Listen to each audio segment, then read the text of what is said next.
Baik, kita akan mulai dengan permasalahan untuk pelajaran akuntansi di SMA kelas 12. Seperti kita ketahui bahwa untuk pelajaran ekonomi di kelas 12 itu materinya adalah akuntansi, di mana hampir 95% materi di akuntansi adalah hitungan. Nah, eh, ada beberapa kendala dalam menerapkan atau menyampaikan pelajaran akuntansi untuk siswa-siswi.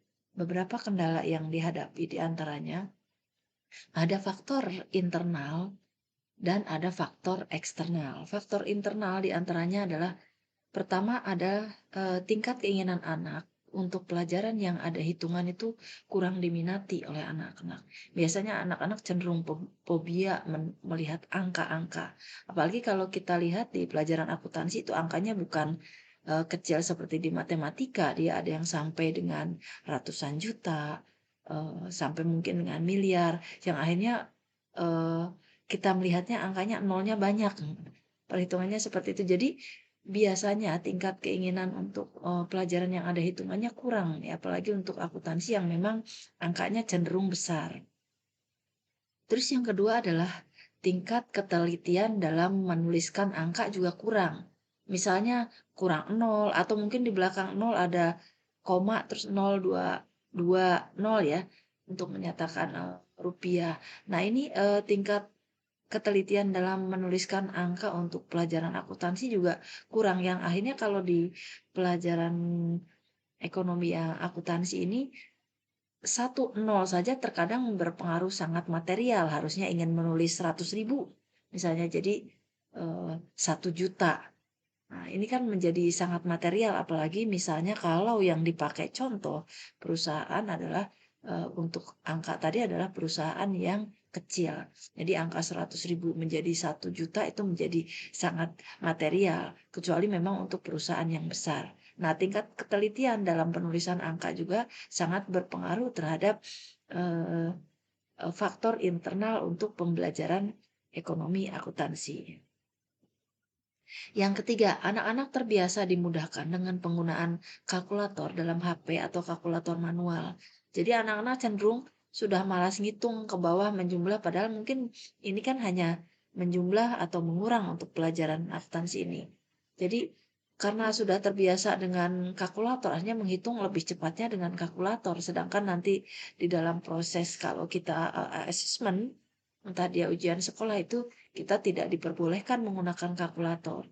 Hanya memang harus di faktor internal anaknya yang harus dibiasakan untuk tidak menggunakan alat bantu untuk pola penghitungan. Apalagi memang yang ini tidak rumus, hanya penjumlahan atau pengurangan saja untuk pelajaran akuntansi ini. Yang keempat adalah konsep tentang istilah debit kredit dalam transaksi yang terkadang membuat siswa kurang mengerti mana yang masuk ke debit, mana yang masuk ke kredit. Kenapa bisa jadi debit atau istilah jadi kredit, itu yang menjadi pemahaman konsep yang kurang dimengerti oleh banyak siswa. Walaupun kita sudah terangkan misalnya debit itu adalah menambah, kredit itu adalah mengurangi, tetap istilah-istilah itu tidak familiar di mata anak-anak. Yang kelima adalah siswa cenderung mencari jawaban instan dan HP dengan googling dan kurang suka berproses dalam memecahkan masalah. Misalnya ada soal seperti ini.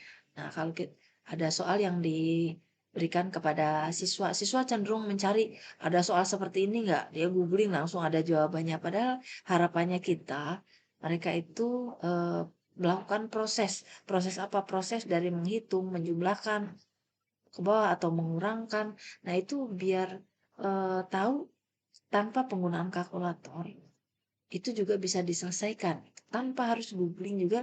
Sebenarnya pola itu yang akan kita harapkan, tapi siswa biasanya cenderung lebih senang tidak semua sih, cenderung lebih senang mencari yang instan tadi untuk dapat menyelesaikan satu proses hitungan.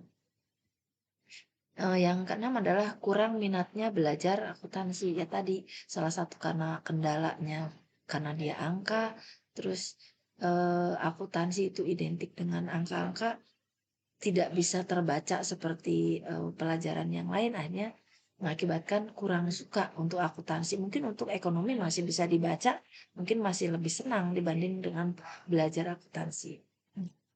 Nah, yang berikutnya adalah faktor eksternal. Nah, faktor eksternal yang uh, mungkin terjadi sehingga anak-anak kurang suka untuk belajar akuntansi adalah satu kurangnya metode pembelajaran yang diterapkan oleh guru sehingga siswa kurang dapat mengerti pelajaran yang dipaparkan. Jadi metode pembelajaran yang digunakan oleh guru itu juga akan berpengaruh terhadap suka atau tidak siswa terhadap mata pelajaran yang ingin disampaikan kepada anak-anak. Nah ini, jadi kalau kita mengajar angka-angka berarti metode pembelajarannya lah yang harus dirubah dapat anak-anak menjadi suka pelajaran akuntansi. Yang berikutnya adalah kurangnya jam pelajaran untuk akuntansi untuk SMA sehingga kurangnya kedalaman materi. Kalau dibandingkan dengan SMK, pelajaran um, di SMA itu cenderung lebih sebentar waktunya, durasinya sebentar karena memang yang dipelajari hanya untuk perusahaan jasa dan perusahaan dagang.